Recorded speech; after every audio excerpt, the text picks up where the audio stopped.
This vodcast is an introduction to enzymes.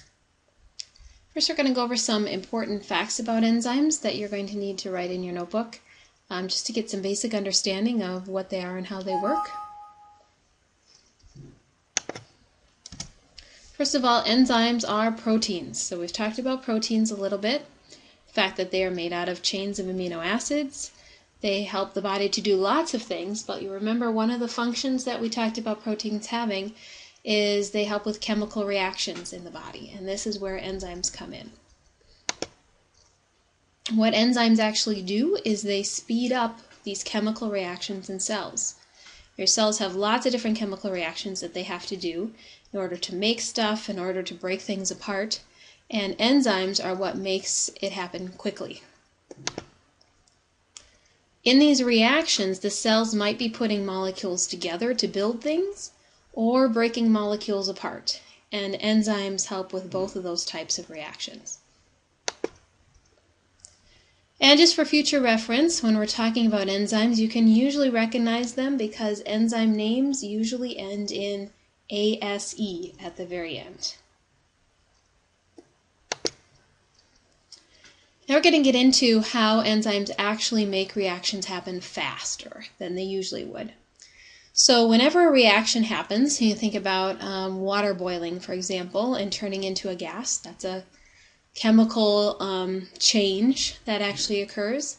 So with that chemical change or with a reaction, we may have two things we might want to add together. So, back up here, went too far. So in this diagram, we're seeing that there are two products that we want to add together. Okay, so we're building something in this chemical reaction. We want to put two molecules together, molecule A and molecule B.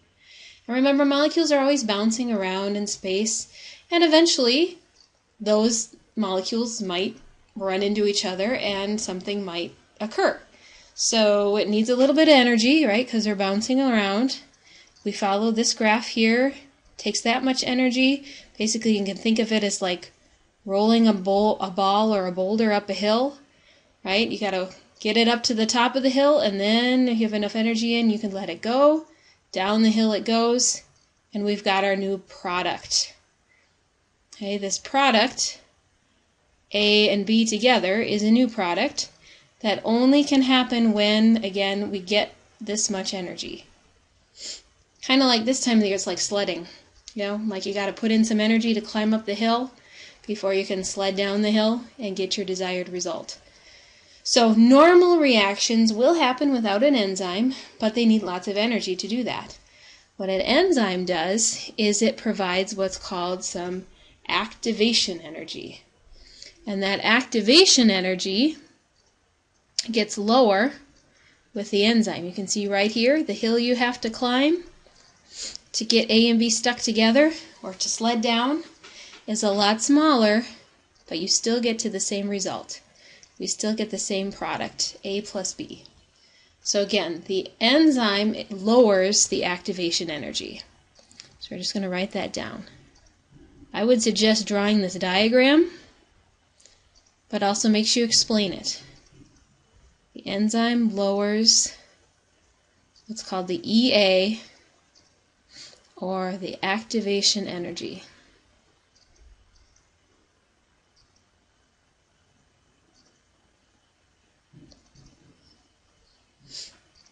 Okay, I hope that makes sense. Again, take a minute to get that drawn. Make sure you explain it. We'll move on. We're going to talk a little bit more about what enzymes actually are. So we know they're proteins. We know they help to speed up chemical reactions because they reduce the amount of energy needed for that reaction to occur. But their structure tells you a little bit more about how they actually work. So if this little guy in teal down here, I gotta get rid of our other picture, there we go. This little guy in teal right here is our enzyme, so there's our protein. That enzyme has what's called an active site, and please do draw this, okay? This is important to understand, so the diagram is the best way to understand it. So you see right here it's labeled active site.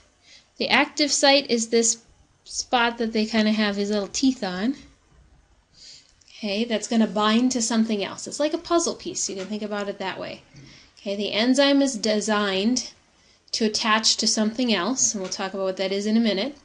And the way it attaches is the active site. So the active site is for attachment. Okay. Now the thing that it attaches to is called the substrate. So this is some other chemical floating around in your cells that needs to undergo a chemical reaction.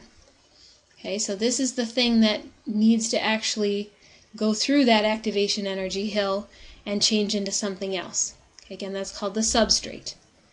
So the enzyme and the substrate, we go on to number 2 here, actually hook together at the active site. Remember, here's our puzzle piece where the active site was. So they hook together, they bond together actually, to create what we call this enzyme substrate complex. Now you don't need to know that name, but just know that the active site of the enzyme bonds to the substrate, whatever the chemical it's working on. Okay? And then some sort of chemical reaction happens. That's in step 3. Okay, so the activation energy is lowered, the EA lowers, and a reaction occurs.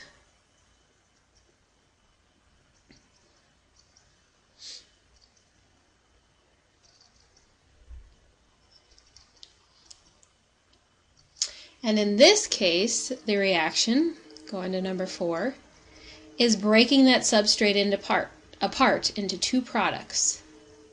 Okay, see how they split apart? So what started in step number 1, up here, as one molecule, one substrate, eventually ends up as 2 different products, because the enzyme was able to make that reaction happen quickly. So, keywords in here. Besides drawing these and explaining them, you got to make sure you understand these keywords. The enzyme itself, obviously, the active site, the substrate, and the products. Okay, those are kind of the key words in talking about enzymes that you have to be able to understand and describe. Okay, we're going to move on. The point I wanted to make on this slide before we go to the next is that you have to remember, as we just said earlier, a reaction can also put 2 substrates together. Remember, reaction can either break things apart, as we did in this example, or put things together, add molecules together to build something. So enzymes would help to do that as well. So how they would do that is, instead of having one substrate in number 1 bind to the enzyme, there would be 2 separate substrates. So I'm just going to color this one pink or red. So there's 2 separate substrates that bind to the active site, 2 different molecules. In steps 2 and 3, those molecules would, here we go, actually fuse together, bond together. And then the product that's let loose is just one molecule that's been stuck together from those 2 substrates that they started with. Alright, so whatever the reaction is, it doesn't have to break things apart. It could put things together. Whatever the cell needs to do in the reaction, the enzyme helps to do it faster. Okay, now we can move on to the next slide.